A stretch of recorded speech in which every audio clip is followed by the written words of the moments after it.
motherfucker. What's up, man? Let me take you for a little spin, man. Show you what it feel like. I gotta go make these drop-offs. Man, you think you're the only one out here working, B? Gotta make drop-offs too, B.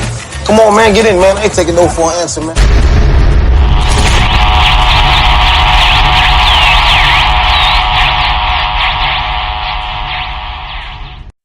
All right, man. Welcome to the 290 Moe podcast, man. I appreciate you. Appreciate your time. Why don't you go ahead and introduce yourself to my viewers and listeners? Well, I definitely appreciate the opportunity. But before we start, I just want to say, congratulations to you. Appreciate it. Yeah, you got a lot of knowledge, a lot of game on your page. So I definitely appreciate the opportunity to be on your platform. No problem. Again, my name is Ronnie Francois, the credit hero, and I basically help people on less than perfect credit. Whether it's helping repair their credit, rebuild their credit, educating about credit. And I'm also an author too. My first book came out January 20th. It's called Break the Cycle. You don't have to live with bad credit, because that's what it's really about, breaking that cycle. And I'm also an expansion director of a networking group too, because I believe your network is your network. So I got a couple of things going on, but again, I definitely want to say thank you to you. Yeah, no problem. So we're gonna start kind of from the top and we'll work our way to where we at now. So let's start. Where are you born and raised? Where you from? Actually, I'm from Haiti. I was born in Haiti, and I moved to Maryland when I was about 8 years old, because my dad wanted me to have a better life. So when you're a child, you do what your parents tell you to do. So I've been living in Maryland ever since then. Okay. How old were you when you moved from Haiti? I was 8 years old. Okay. And do you remember living in Haiti? Like, how was the lifestyle compared to coming to America? Was it a big culture shock? Was it, you know what I'm saying? I don't know. I don't know too much about Haiti, but from what they tell us, it's a poor country and all that stuff like that. Is it what, you know what I'm saying, we might see on TV and in magazines? Okay, so so I I go back periodically, and Haiti is it's a third world country because there's a lot of corruption with the government.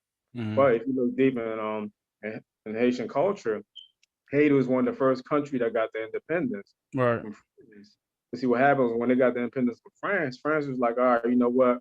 We lost the war. We lost a lot of slaves. So what we're going to do, we're going to put these ships on your shores until you pay us back for every slave that we lost, or else we're going to blow you up. So for years, Haiti was paying France like millions and billions of dollars over the years. So that's how it came from one of the richest countries to one of the poorest, because they had to pay for all the slaves that France lost during the battle. I think I heard about that. Like, did that just stop like recently? Like within they just stop paying them? If I'm not mistaken. Yeah, I'd probably say like the last 10 or 15 years. Right. Yeah. So the whole situation itself kind of sucked. But I wasn't there back then. If it was I'm like, no, I'm not paying you nothing. But I mean, if you're not there, you really can't say what the situation was. So that's how Haiti became from one of the richest to one of the poorest, because we had to pay.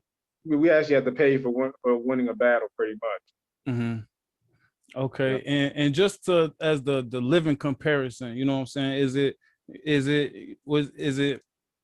I know it may be a poor country, you know what I'm saying, but me being I don't know how to describe, but I like to be in touch with like with my people. I love to go to Haiti. Like, I'll go to Haiti before I go to Costa Rica or some stuff like that. So with that being said, do you feel, you know what I'm saying, more connected to Haiti than you do America, or do you still consider America your home and Haiti just where you was born?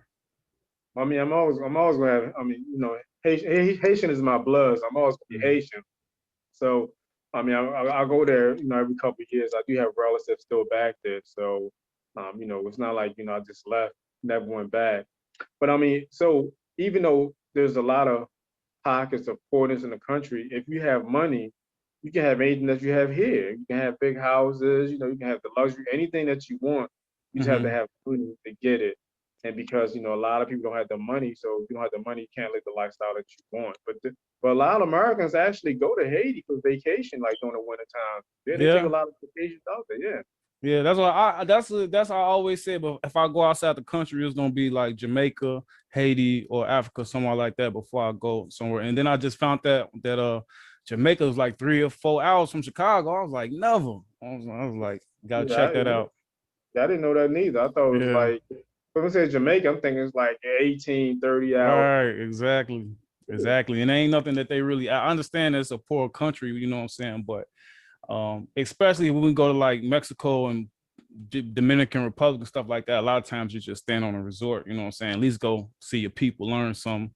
But okay, so you get to America, you and your family, and you go to school. Was you always into numbers and managing money, or did you have other aspirations growing up, going through school, or how was growing up as as a youth in America? Growing up was a little rough for me because, at first, 'cause I didn't know how to speak English. So I was pretty much just starting from scratch pretty much. Uh-huh. It was really, really tough. I had to get adjusted to it. But I managed. I had no other choice. In America, it's either like you eat or you be eating. So it was kind of like, Exactly. so I learned to adapt to my environment. But at the age of 9 years old, I realized there was something different about me because I have 11 brothers and sisters. I have 8 older brothers and sisters. And like 7 of them, I've always felt like I was different than them. I mean, I don't know, I only feel me like growing up, I always felt like it was a disconnect. And Mm-hmm. they even told me when I was younger, they said, look, dude, like you cool and everything, but like you different than us. And growing up, I thought being different was a bad thing. But then as I got older, I realized my purpose, my destiny. I'm like, well, this is why I had to be different because I wasn't gonna follow the same path they was following. That's why God made me different.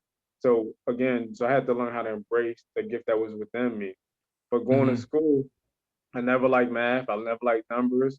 I write books. I'm about to go on my second and third book. I never even liked English class. But again, Mm-hmm. like when you're destined for something, when it's your purpose, like God is gonna give you like all the tools that you need to fulfill that purpose.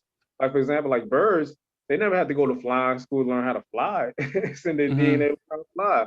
But fish never had to go to swim school to learn how to swim. It's in DNA. So like whatever your gift or your passion is, God already gave you all the tools that you need to walk in already. Mm-hmm. Mm-hmm. Okay, okay. And you said you was different. In what way? In what way you say you was different? Like I said, because like I said, it was at the age of 9 years old. That's when I realized, like, it's like I could feel something was being birthed in me. But the only problem was from the age of 10 to about 29, I wasn't connected with the right people. Because Mm-hmm. sometimes you have to be connected with the right people. You have to be in the right environment Exactly. for your gift to blossom, for to grow. Because so that's what happened. So when I turned around, when I got to the age of 30, that's when I started connecting with different people that was outside my family, people outside my circle. I started network. I started building friendship outside of my comfort zone. I had to step out of my comfort zone. So once I got out of that comfort zone, I'm like, okay, cool. This is what I'm supposed to do. This is how I'm supposed to help people. This is how I'm supposed to make a difference in people's lives. So like my brothers and my sisters, like they do their 9 to 5, they do the 30, 40 years work in the house or retire. I'm like, wow, I'd be more you're not supposed to work for 50 years, 5, 10 years. They're like, no, like I'm like, no, I'm destined for greatness. Because even my older siblings, they told me, they was like, just go to school, get education, like, and get a job. Like, no, like I'm destined for something else. And they used to laugh at me. They're like, nah, whatever, man. Like, you just crazy. But now Mm-hmm. they seem like it's actually come to pass. I remember going over my brother's house and letting him hold a copy of my first book. I didn't give him a copy because he has to buy a copy. But I'm like, hey, look, I'm doing it, man. He's like, well, all right, cool. When I did my first magazine feature, he's like, you in the magazine? I'm like, yeah. He like, what you talking about?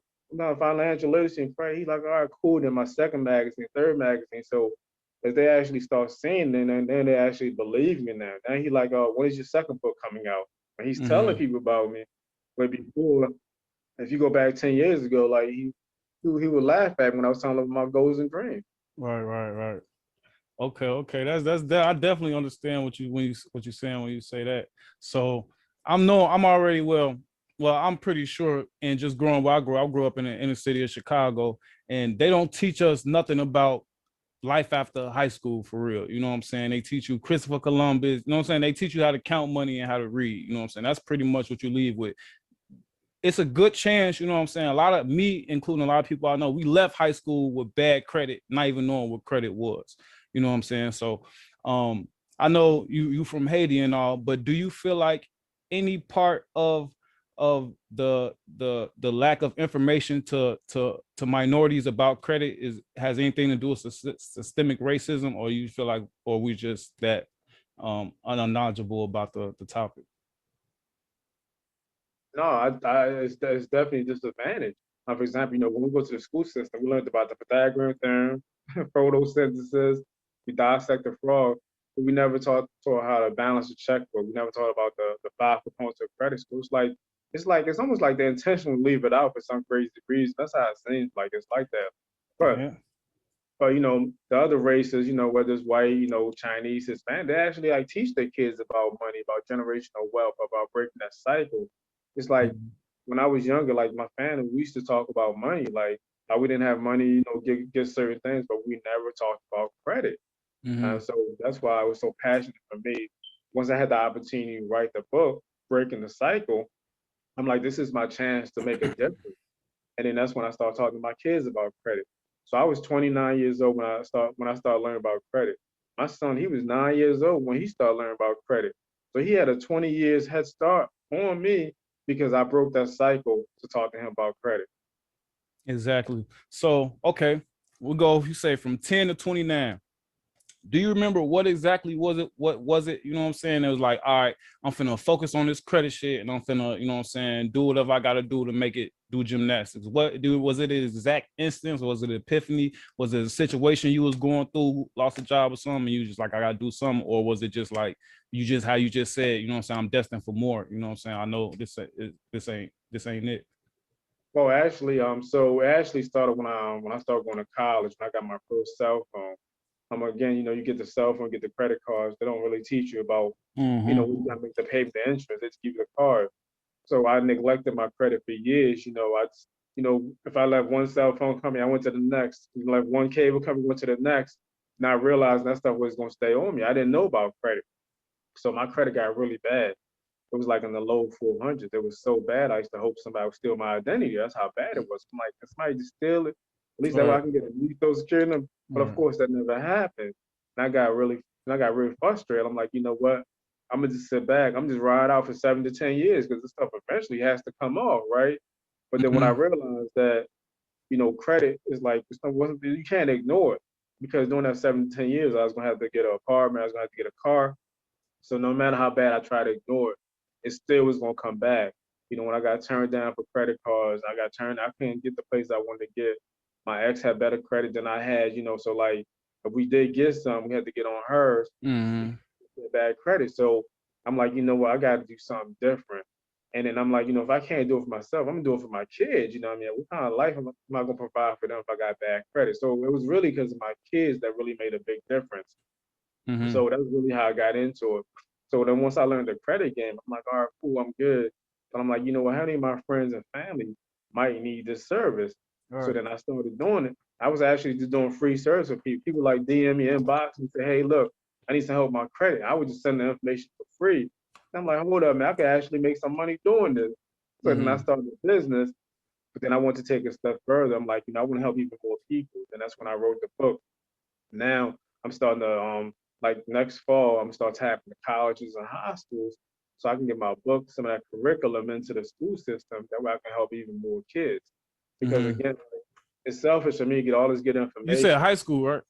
Yeah, high schools and Okay, colleges. that was one of my. I was thinking about that when I was in my slavery earlier. I was like, you know what I'm saying? Because that's, I always say that, you know what I'm saying? Because like even with the credit cards, like it's a good chance you'll get a credit card before you exit high school, not even knowing what, I got a credit card before exiting high school. Like it's just free money, you know what I'm saying?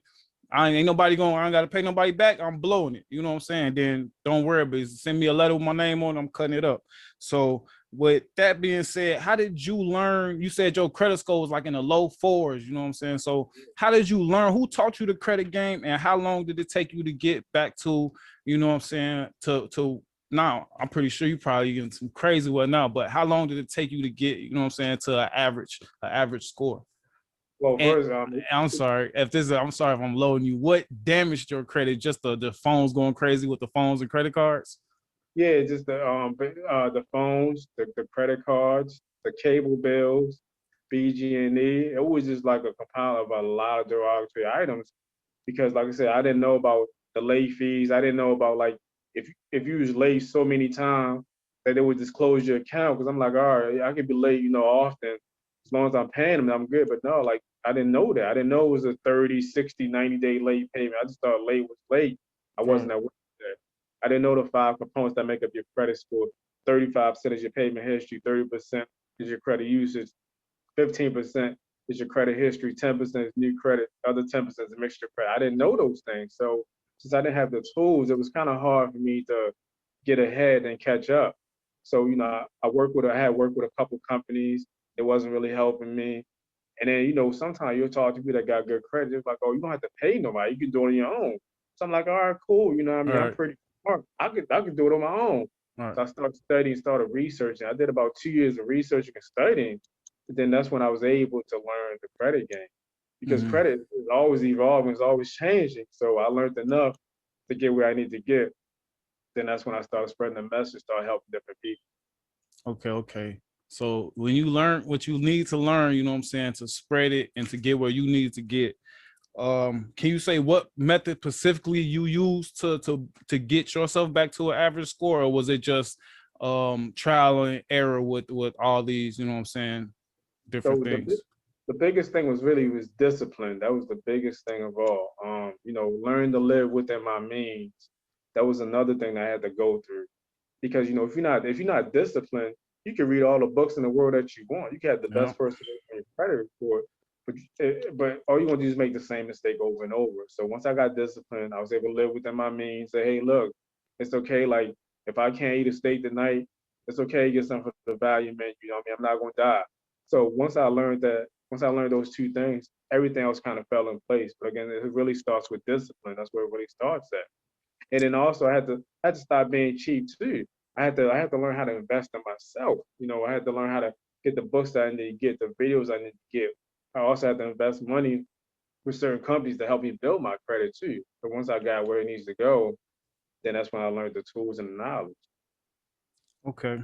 So um a lot of things, well, I won't say a lot of things you hear, but a lot of things you hear, you know what I'm saying, in my area, you hear that credit cards help your credit. Is this fact or fiction? Yeah, it actually helps your credit. So credit is a tool. And if you use it right, you can help your life in the next 2 generations. If you don't have the knowledge and the tools and you use it You said the wrong, next 2 generations? yeah, if you use it right, you can set the next 2 generation up. But if you don't have the tools and if you don't have the knowledge how to use it, you can mess up your life in the next generation too. So it's just another tool that's in the toolbox. Mm-hmm. But yeah, you actually need credit to build credit. Okay. So, um, okay. Another thing I've heard pertaining to, you know what I'm saying, people building your credit yourself, you know what I'm saying, also pertains to the credit cards. I've been advised, you know what I'm saying, get a JC Penney credit card and buy a bottle of cologne every month and just pay the bill. Is that anything that would help boost my credit, or should I try something else different to if I want to specifically boost my credit? Yeah, so adding trade line, like you mentioned, whether it's department store credit card, whether it's revolving credit, or whether it's installment, will help your credit. But you have to understand, if you have a lot of negative items on your credit report, you're gonna get minimum to little no result. It's almost like going to school. You're gonna get a grade for going to school, but if you want to get Mm-hmm. that A, B, you really have to put some work into it. So if you have negative items, you're gonna see little minimal positive result. Okay. Still staying on the lines of that. I got another thing you hear people say is no credit is better than bad credit. Is that true or false? Uh, so it all depends on how you look at it, because like if you don't have no credit, and you trying to obtain a mortgage, you're trying to get like a loan from the bank, they're gonna turn you down. It's like having no credit. No credit is like having bad credit. It goes hand in hand because they need to see their history. Because your credit report is like your adult report card. When you're in school, when you go from like a different school, they look at your report card, see what you have been doing. So that's all your credit report is, like your adult report card. They're like, what have you been doing the last 18 to 20 years? What have you been doing the last 24 months? That's how they tell what kind of person you are by your credit report. And Okay, so, okay. so if you don't have nothing on there, they go to this thing. Well, you know what? this person don't have no credit, so they must have bad credit. Okay, so if you don't have no credit, does it start at 0? What's no credit? So it starts at 300 and then goes up to 850. Okay. So say we got somebody here with no credit at a 300 and somebody with bad credit at a 300. If they both get a credit card, do they score rise equally, or do the person who earned the bad credit, do theirs go slower because they earned it? So the person with bad credit is going to take a while for their score to go up because they have those negative stuff on it already. So the person with nothing on it, they're going to go faster. That's why, like, you know, like young kids, when you have young kids, once they turn like 16, 17, you have a credit card, you could actually put them at, let's say like they're in ninth grade, right? You put them on as an authorized user on your credit card. You paying your bills every month. By the time that child graduates high school at 18, they might have a 750, 800 credit score because they piggyback off your credit and they even have to do nothing about it. So it's easier to bring it up if you don't have nothing versus if you got bad credit, then you're trying to bring it up. Okay. Yeah, I definitely, that's something I always, once I understood what credit was, and I always felt like I did so much damage to myself. I like my daughter, like I was like, cause you know, and I'm from, you know what I'm saying, the inner city of Chicago. So it's like, you will hear about, you know what I'm saying, the kids having the light bills and stuff in their names and the cable bill in their name, but it ain't to boost their credit, you know what I'm saying? It's cause mama and daddy can't get it in their name. So I'm thinking, you know what I'm saying, once I learned what it was, I'm like, I'm gonna get my baby's credit card. So by the time they graduate high school, you can get one of them on a commercial and say that Benz 200 a month, you can get it for 200 a month, you know what I'm saying? Because that's one thing I became an adult and I was like, man, I thought TV say you get this car 200 a month.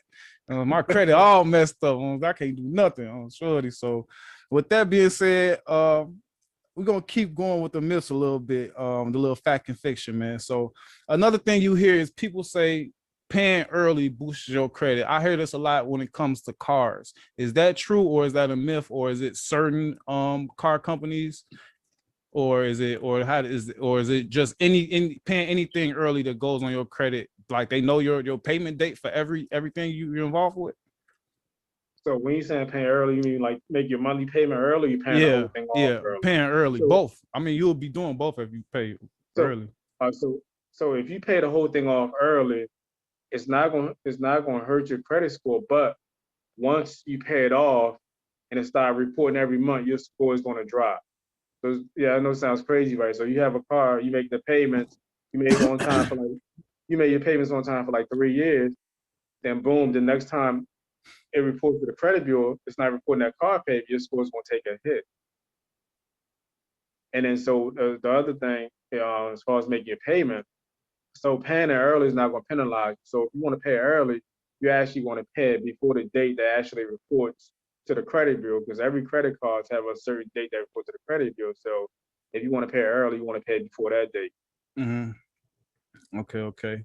So all right. We have talked about this a couple times earlier. So is this fact or fiction 7 years? Is that the exact date for anything to fall off your credit? So it kind of varies from state to state. So the statute of limitation, it can vary from state to state, but typically most items are 7 years. And then, you know, in that 7 years, it's not even written in stone. It's just something that the credit bureau is just put out there for most items. But sometimes it can go past the statute of limitation and it can still stay on your credit report. And that's why it's important to pull your credit report. And that's the mistake a lot of people make. They're like, well, if I just ignore, you know, I don't have to worry about it. No, like you can actually pull your credit for at least once a year for free. The free annual creditreport.com, you actually get a report, all 3 credit reports, so you can see a report.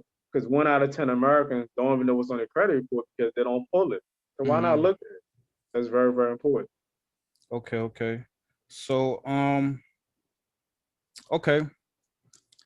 Why does, you know what I'm saying, this is another thing, I don't know if it's true, I don't know if it's, but that's why I got you here. So is it true, like if I go look at a car and they run my credit, is it true that hurts my credit every time somebody looks at my credit? Is that true? Yeah, so it depends if it's a soft or hard inquiry. So 9 out of 10 times, you're gonna go to the dealership. If you have bad credit, they could probably run your credit anywhere between like 5 to 17 times. Right. Because their goal is to get your car. They don't care how messed up they mess your credit process. Exactly. So typically, in a perfect world, you shouldn't have no more than 2 hard inquiries on your credit report. Because the hard inquiries, they stay on your credit report for 2 years. Annually? Yeah, you shouldn't have no Mhm. more than 2 because it's done it for 24 months. At any given time, you shouldn't have no more than 2. Of course, if you have 0, it's even better, but you should not have no more than 2. So Mhm. when you have like 5, 6, 7, 8, 9, 10, 20, I mean, that hurts your credit because it's going to drop your score for every single one of them, anywhere between 1 to 5 points for every single one of them. But also, too, like the banks and lenders, they be like, well, why are we going to let you hold money? Like, you've been trying to get money to everybody else. So, of Mhm. course, it looks bad. But hard inquiries are not hard to remove. They can be removed pretty easy. I think I did a video. I might have a video on my page where you could actually remove experienced hard inquiries within 24 hours. Actually, I did it on myself one time. It took like 8 hours to get like 7 hard inquiries off. Mhm. Okay, okay. So, um, okay, you mentioned the three different, you know what I'm saying, credit bureaus. Yeah. So why is it three different credit bureaus for one score? Which one is the definite, if I have to, you know what I'm saying, make a hit on my credit, which one do I look at? You know, which one is the annual credit report? Is that all three? Like why is it three different ones instead of one for the credit? Well, because first of all, like companies actually pay these credit bureaus um, to report the information every month. So companies actually pay them. So some companies might go through Experian, some might go Equifax, some might go TransUnion, some might use all three of them. It just depends on the company. And that's why if you go on to freeannualcreditreport.com, they give you all three report for free. It's usually once a year, but during this pandemic, you can actually pull it every 7 days. You can actually pull your credit report for free. Is it it's gonna be the same score on every one of them? So with the free annual credit report, it just gives you your report. It doesn't give you a score. Now, if you want the Mm. score, you have to pay. But like no, the scores can fluctuate. You're never going to have the same score on all three of them because they use different algorithms to figure out the scores. Are they wildly different? Like, would you have a 600 and 650 and a 700? I know. I mean, it's usually typically between like anywhere between like 5 to 20 points different because they have their own algorithm how they calculate their score. But it shouldn't be none like like 30, 40, or 50 points. But again, one of the reasons there might be difference because like all your bills, all your credit cards not reporting to the same ones. Like I said, two might report to TransUnion and they might skip Equifax or they might go TransUnion. So it just depends on what they reporting to. But that's Mm-hmm. why it's important to always look at your credit report to see what's on there. Because if one of them is down by 50 points, it might be something that's reported negative on that credit report that you're not aware of. Mm-hmm. And when you doing business like that, like buying houses, cars, and stuff, can you choose which tax which one you want them which one you want them to run, and can you let them know if you want them to make a soft inquiry over a hard inquiry, or is it just how they do their business? So it depends. So you can't tell them which one to pick because they already have on stone which one they're going to use already. So, but what you can do is before you go to if you're going to do a business with a company or a certain bank, you can actually Google which one they use, and that way you can kind of determine if you're going to go with that company. So as far as soft inquiries, 8 out of 10 times, if it's a soft inquiry, they'll let you know ahead of time. Because the soft inquiry just uses the last 4 digits of your social security number, and it doesn't have a negative impact on your credit report. Okay, okay. So can I print out my credit score and records and just take it with me instead of like when I go to take care of some business, like, hey, here you go, you know what I'm saying? Instead of y'all hitting my shit. No, they want to do it their own self because anything could have changed. Let's just say you pulled it this morning at like 8 o'clock in the morning, and for some crazy reason by like 12 p.m. a collection company decided to go after you. It's going to be a change. They want to use their system, their metrics. Okay. And when people like say if you don't pay your car note late, or if you don't pay your car note at all, you pay your credit card late, you don't pay it at all. Do they report that immediately to the credit bureau? And when they get that report, do they immediately put that into your current credit scoring report, or does that take time as well? So again, it varies on a company because some companies might report to the credit bureaus on the 15th. somebody doing it on the 3rd. It just depends whatever date they have set aside to report to the credit bureaus. So once they report, if they're supposed to report on the 15th, on the 15th, you pull your credit report, you're gonna see that mark on it. Mm-hmm. Okay. So I got a few more questions before I get you up out of here, man. So this one is this question it pertains to kind of like, well, where I'm from in the city of Chicago, and what the youth use these for is, you know what I'm saying, is like kind of like scamming, you know what I'm saying, and that's a CPN. If you could explain to me what a CPN is and what exactly is it for? Well, basically, actually, CPNs they're illegal.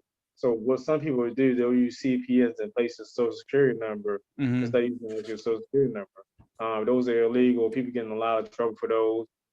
I mean, I've stayed away from those CPNs. Like I say, they've been out for a while. They kind of died down, but I don't know. I think they might be trickling back. But you can get in a lot of trouble for using those, because if it says if on the paper if it asks for your Social Security number, that's what it's asking for. Right. That's what I said. I don't know too much about them. I just know like people use them, you know what I'm saying, like as like being a new person. And then like somebody actually forwarded me a YouTube video where it's like people explaining how it's not and how rich people use it. So if it's illegal, why is it even something that's accessible? Is it not another one of them systemic traps? Like, you know what I'm saying? So what's the point? What's the purpose?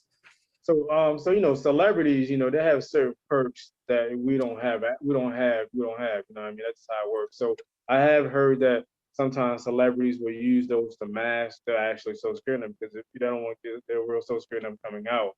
But again, they're celebrities, so they have special privileges that we don't have. But I do know CPNs. Actually, there's a video on my page, Instagram page, talking about CPNs.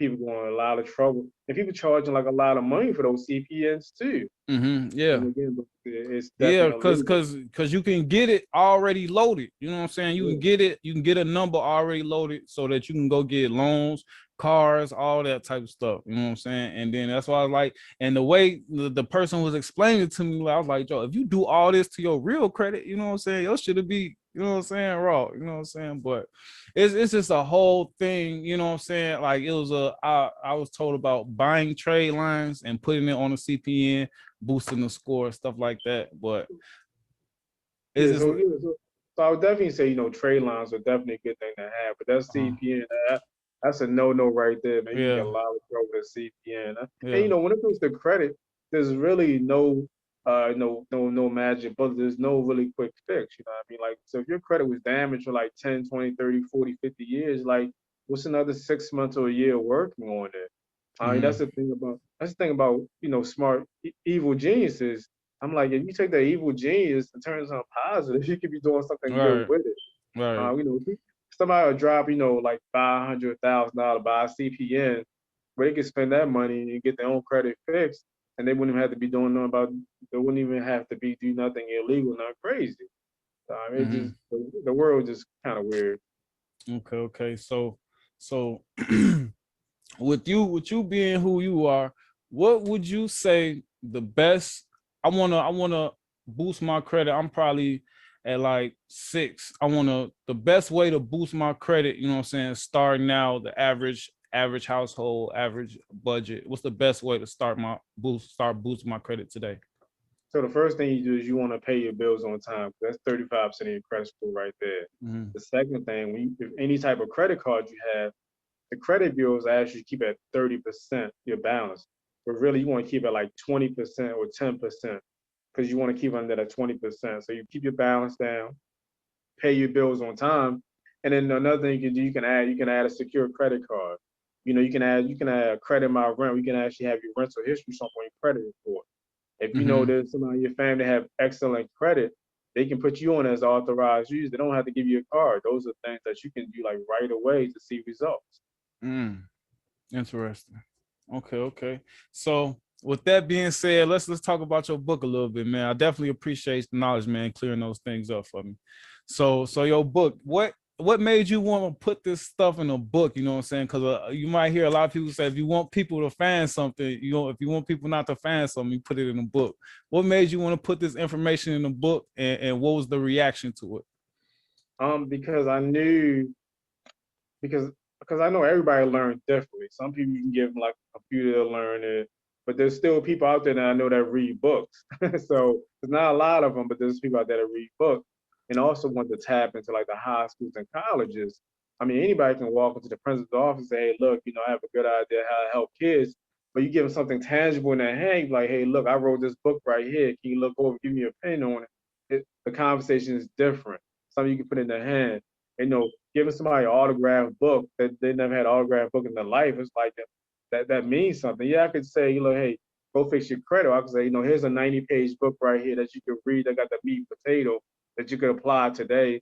Next 30, 90 days, have good credit. They're like, all right, cool. They're going to appreciate it a little bit more. Mm-hmm.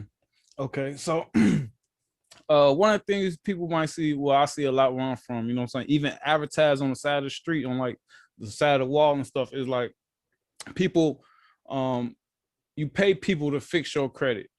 Do you recommend anybody going to somebody to get their credit fixed, or just doing something like grabbing your book and working on it yourself? All right, so grabbing the book will answer about 90% of questions that you have about credit. Mm-hmm. I've had people that send me texts, on message or whatever. They said, look, because I was able to read your book and apply the knowledge in your book, I can get a house in the next 6 months to a year. So it really depends on if they just want to get that knowledge or not. Like I said, my son, he's 11. He read my book and he liked it. My daughter, 15. Matter of fact, I had reached out to her the other day. I said, look, I gave you that autographed book. You mind reading over it and, give me your opinion? Because I know my kids, they're going to tell you the raw, honest truth. Exactly. And actually, she was a little too honest. I thought she was going to say more nicer thing about the book. But the thing is, the book, there's a lot of knowledge in that book that can really change your life. And it don't matter whether you're 11 years old or 52 years old, you can read that book and you're going to learn something about credit that you never learned before. Now, if your credit is jacked up, it's messed up, there are some things you can do on your own. But then again, if somebody have a total Camry, the transmission go up, and they could probably Google on YouTube how to put all the 2,872 pieces back together. But if they don't know what they're doing, they could actually make that transmission worse. So then they will hire a mechanic to do the job. So you kind of have to, use your own judgment to like, how bad is it? And that's why it's important to pull your credit periodically to see what's on it. That way you know where you at. Mm-hmm. Okay. And okay, another question. So if with the myth of things fall off in 7 years, if I got some on my credit that's 6 years old, do I focus on paying it off, or do I wait it off? Okay, so as far as collection, you should never pay it off. The only time you should pay off a collection is if you have something in writing that say, look, we're going to delete this negative item once you pay it off. It's called paper deletion. Because what happens if you don't get that letter, in writing beforehand, you're gonna pay that Macy's bill for like that 500, 800, whatever, right? It's gonna show paid in full, but that negative mark is still gonna be on it. And then they're not gonna take that negative mark off.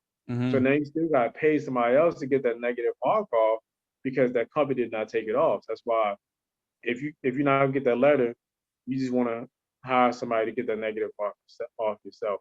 And you can work on your own credit. You can fix your own credit, but you have to know the verbiage and the language, what to say when you reach out to the credit bureaus. Because with the number one mistake that people make, they will make their disputes online. Like if you go to Credit Karma, they say, hey, you can make your disputes online. But you have to think about like, why would they make it easy for you to dispute stuff online? Because actually, like before you hit that submit button, if you read through that fine print about like 10 or 20 pages, you actually give up a lot of your rights when you hit that when you dispute online. And also, there's no paper trail when you dispute online. So that's why I tell all my clients, any type of dispute, you want to do it through the mail. There's a paper trail that you actually send the stuff in. Mm-hmm. Okay. So with that being said, is in your opinion, is credit better than cash? Is having good credit better than having a lot of cash? Well, yeah, definitely. I mean, like, if you try and get $1 million home, you can't walk into the bank, you can't, just give somebody $1 million most of the time. Well, I'll put it like this, right? So having credit is like having options, it gives you options. if you have a nice house, right, and you want to get a deck built on the side of your house, this is gonna cost like 40 grand. Yeah, you could go into your 401k, take out 40 grand. You can take it out of your savings, but if you got good credit, you can go to the bank. They're gonna give you some else's. They're gonna use some else's 40 grand.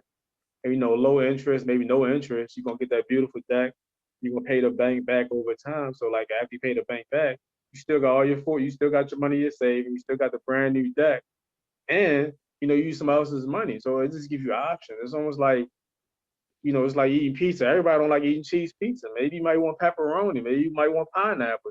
All it does is give you more options and more choices. And the last time I checked, people like choices. People like options. That's why when people like, they rather use cash over credit. I'm like, all right, that's cool. Because like I said, everybody don't like options, but most people with common sense want options. They want more choices. I mean, my thing is, I like to feel like, you know what I'm saying, growing up the way I did and where I'm from, you know what I'm saying, we used to a lot of stuff being taken from us, you know what I'm saying. So a lot of things, a lot of, you know what I'm saying, guys where I'm from, you know what I'm saying, we just come up bad credit using cash, you know what I'm saying. So when we get to this stage, it's like, damn, what the fuck, you know what I'm saying, what we supposed to do, you know what I'm saying. So that's definitely dope. Did you say you was getting a curriculum in the schools? Yeah, so I'm working on a podcast too. This dude reached out to me like, matter of fact, a few hours ago. Yeah, you got Yeah, next month we're gonna work on a podcast. I got a lady in California. She want to work some online courses, and I just want to get that message out there because something that's needed. Yeah, because this is definitely information that they selling, you know what I'm saying? And I know, like I said, I know a couple scammers that's sick with the CPN stuff. And I'll be like, man, if y'all do that stuff to real people, real credit, man, y'all could have something going on, man. But that's the lifestyle some people choose to live. So before I get you up out of here, man, what would you say the most important three thing is to always remember when it comes to your credit? Like I said, your credit is like your adult report card. It just tells you what have you been doing most of your life. And also when it comes to credit, it's a tool. You can use it for something good and better your life, or if you use it wrong, you can mess your life up too. And then three, like, you have to break that cycle. Just because your mom, your dad didn't tell you about credit, you actually have opportunity. Like you can literally learn everything you need to learn at the palm of your hand off your phone. Get that knowledge, pass down to your kid. And one more thing too, the fourth one is putting your kids on as authorized users on your credit card. But that's only if you got good credit, you paying your bills on time. Right. That's what I'm gonna call my mama right after this. Yeah, because if you got bad credit, you put your kids on it, you're gonna start messing on even worse. But that's very, very important because other races, put their kids on like when they're young. And then by the time they graduate college, by the time they graduate high school, they sitting on 700, 750, and they that's how it's supposed to be. Like, yeah, exactly. You putting them on. So you have to break that cycle. And that's why the name of the book is called Break the Cycle. You don't have to live with bad credit because it's on you to break that cycle. And then the other cool thing is, you start within your home. Like I said, I started with my son. Like I remember when he was 9 years old, a few years ago, he was knocking on doors, handing out flyers, handing out business cards on Saturday, just me and him just doing that, just kicking it. While most kids was home watching cartoons, we was out talking in the neighborhood talking people about credit. Again, it's about breaking that cycle. When I was younger, I mean, if I said something like that to my dad, let's go knock on doors, teach him about credit, he probably looked at me like I was crazy. But again, I had to break that cycle, get that into them at a very, very young age. All right, man. So I definitely appreciate your time, man. Definitely appreciate the knowledge, man. If you don't mind, tell the people where they can find you and your business, if they can get some information or some knowledge where they can find you. Yeah, so you can go to RonnieFrancois.com, or you can follow me on IG, Mr. Ronnie_Credit Hero, where I put like a ton of jewels and gems every single day. I'm just putting it out there. Or you can just call me directly, 443-738-5529, 443-738-5529. Free consultation like that? Yeah, free consultation, man. Like I said, because I'm at the point, I'm like, you know what? Everybody I talk to is not going to sign for my service. And I'm cool with that because I'm realistic. But by the time we get off that 15 to 27-minute conversation, I got it down to a science. You're going to learn something about credit that you didn't even know. So as long as you get something out of the conversation, I'm cool with that because when you're ready, you're like, all right, I'm gonna hit Ronnie up. You know, he kicked that free. Yeah. He gave that free. That's why, and that's really why I brought you onto the show, because I see people like credit fixes all the time, especially on Instagram. But what made it different, you know what I'm saying? You steady dropping the gems. You know, people, they don't give you nothing till you pay. You know what I'm saying? They still don't give you nothing. They just be like, all right, give me your information, I'm gonna fix it for you. You know what I'm saying? But you definitely giving out free crack to the people, man. So I definitely had to bring you on. And if you don't mind, whenever I got some credit news, man, I wouldn't mind having to bring you back, man. It's just like my credit specialist, man. So I like to have. I don't nobody know it all, you know what I'm saying? So I hate to get on here and lie to the people. So if you don't mind, I'd love to have you back, man. Yeah, and then when I get my next shipment of books, you know, because they go by so fast, I'll definitely mail you out a copy, man. Yeah, that too. And when the podcast start up, I want to have you guys on and everything. We gotta bring it back, man, for real. Well, I appreciate the love, man. You know, just No keep problem, man. The people need that, man. Yes, sir. Yes, sir. Appreciate you. Appreciate your time, man. Take it easy. All right, thank you. All right, man.